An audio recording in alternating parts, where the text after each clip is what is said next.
हबीब अल्लाह।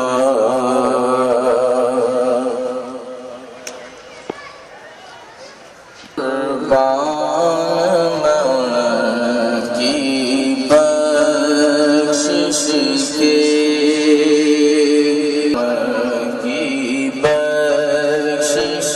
पर आया नहीं बख्शिश के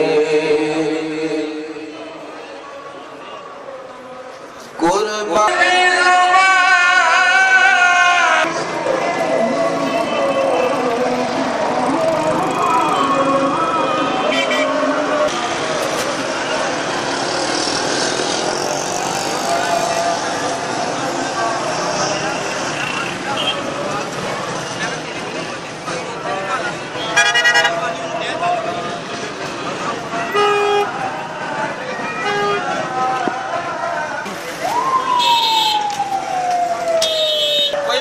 सारे उन्हें गाल आनी गल छड़ी बस लंघ दे होर कोई गल नहीं। उन्हें हुण दो बंदे लैके आया आंदा भी गलबात होई नहीं गल होई मैं तुहाडे नाल चुप कर जा तू बड़ा बदमाश है।